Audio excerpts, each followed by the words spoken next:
All right, trade pros, good morning. Welcome to morning market update for what is it, the 23rd? For Tuesday, June the 23rd. This is George Papsoff, Trade Pro Academy. Hope you guys had a great day. Getting to your desk and noticing a bunch of volatility. If you've been long and gotten stopped out only to see the market get back to where you were long at, welcome. Very volatile evening in the futures market. At around 9:25 p.m., actually it was 9:03 p.m., White House advisor Peter Navarro was on a Fox interview and said that the U.S.-China trade deal is over. All right, that ensued in a 65.25 point drop on the S&P 500 futures. Understandably, why?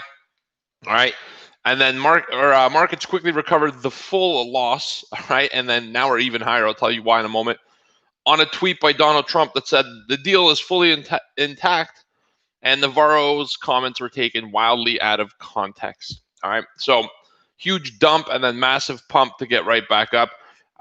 It's not really a surprise. The Chinese trade deal is over. Nobody's going to go out and say it. I think the market was caught off guard by the fact that Peter Navarro, somebody from the administration, made the comment. But if you really look at the deal, it was over before it even arrived. It was DOA, dead on arrival. The deal right now is China should have reached about $40 billion worth of imports from the U.S. on soybeans and other agricultural products. Guess where we're at right now? 20.4. It's a slight increase month over month. So the curve shows like, hey, look, we're making an effort, but it's nowhere near what the deal was. And a deal is a deal. And so if you're at 32 billion, whatever, you could be like, hey, give me a little bit of leeway here. I'm close, but they're not even close. Obviously, COVID is impacting that.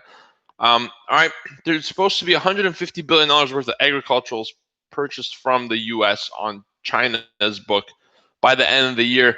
All right, we're nowhere close. Absolutely no chance that number is met. Zero whatsoever. No probability exists on the book that they're going to satisfy a $150 billion purchase order for agricultural products. All right, so that being said, the deal is kind of dead. China's getting a lot of soybeans elsewhere as well from South America. But hey, you know what? The market just cares from people who are in power to hear these kind of comments. Nothing else really exists. And so there we go, right? Huge dump, followed by a massive recovery. Another thing driving some interest this morning is the PMIs. So French PMI, German PMI, which one was this? Well, sorry, the text here is really small. Europe's total PMI and UK's PMIs came out overnight. All right. And they're all much higher. In fact, a lot of them have record month-to-month expansion and have gotten above 50 on the French indicator for flash and services PMI. These are very important and forward-looking. So the market really stalks on these and watches them broadly for any kind of movement. We're still below 50 on a lot, but in the UK, we got above 50 on flash manufacturing. But Europe, UK, all right, France, Germany, all of them beat to a wide margin. That really propelled the rally a little bit higher this morning. So let's review it. Big dump on Navarro, big recovery by Trump, and then a couple points higher on PMIs here early this morning. PMIs came out at 3 in the morning, and since then, you had quite a wild rally holding and taking shape. All right, about 3 a.m., just to put things in context, we had recovered all the losses. We're trading around the 31.10, which is the priority close in the U.S. futures. And then right off of that level, since the PMIs, we picked up about 30 points of a rally heading into the pre-open here and where we are at the moment. All right. Important things to keep in mind today. Germany has reimposed the COVID-19 lockdown. Global cases top 9 million as a whole. And today, White House coronavirus task force members, Anthony Fauci and Dr. Redfield, Stephen Hahn, and Brett Jiwa, I've never heard of him, so I can't pronounce his name. They testified before the House Commerce and Energy Commerce Committees at 11 a.m. Eastern, okay? That's today. So I don't know if there's going to be any kind of news drop or a tape bomb like they call it, but I'm getting a little bit uneasy. It's quiet and it's uneasy. And I think at some point, some kind of news drops. It could be bullish or it could be bearish. I'll tell you this, the markets want to find new highs based on all this Federal Reserve stimulus.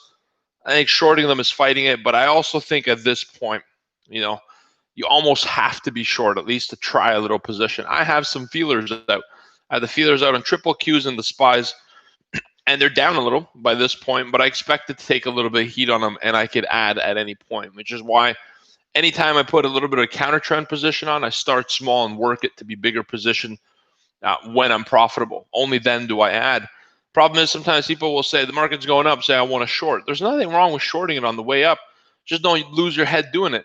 All right. The problem is, they'll have max margin on a short position. Now they have to be right to win, but the market doesn't care about you or me or anyone. The market doesn't give a crap where you want it to go. It's going to go wherever it's going to go.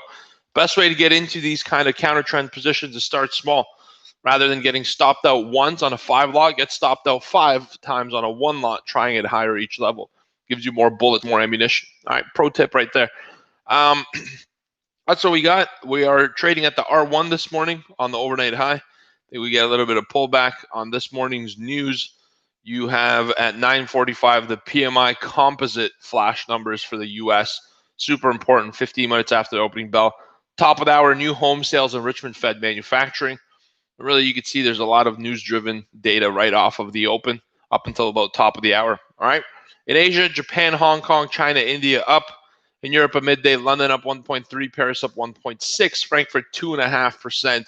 Big rally. Of course, the German PMI did surprisingly better than other ones, and so it's catching the most bid. European markets hot off the press from those numbers, and the U.S. S&P up 0.8%, Dow Jones up 1%. NASDAQ up 0.7, and 2 new fresh record highs overnight. Crude oil is 1.8 higher into the $40 marker, 41.45 now.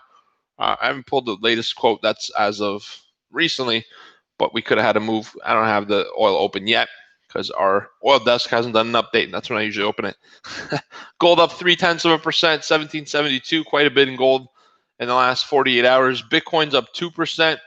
And like I said this morning, we have a couple of news events, 9:45 and top of the hour. So keep it tight. And I think today we could see some back and forth. I'm seeing an early morning fade. When we open at R1, you can't just get long here. I mean, you could. It just doesn't make as much sense for me. That's what we're looking at on today's session. There isn't really much. Keep an eye out. Listen to the news. I get a sense something's going to come out today. Something's going to roil the market a little bit. I'm not sure why. I just get a sixth sense occasionally. I don't have any inside info. If I did, I wouldn't tell anyone, nor would I trade on it. I prefer freedom over jail anytime. All right, guys. You guys be good. Looking forward to the webinar today. Randy, me too. COVID cases up in U.S. Doctors get paid more versus Canada if COVID. Old news, but important. All news is important to some extent. Trader Capital says Navarro was at 8 Eastern around 9 p.m. and Trump came out at 10. That's what I said, didn't I? Either way, I mean, look at the chart. I have 903. Oh, that's the summary. That's why I clipped the summary this morning. You are right. Navarro was a little bit earlier. We were doing our group coaching, actually. And as soon as it ended, there was a huge amount of opportunity. Big reactions to that news. Doesn't really matter. You can look at it on the chart and see where it happened. But yeah, last evening. And I think there's more volatility coming up today. Like I said, listen to the news. This is like I'm having a premonition that something could come in here, some new information. Love you guys. Be good to yourself and to one another. Appreciate you.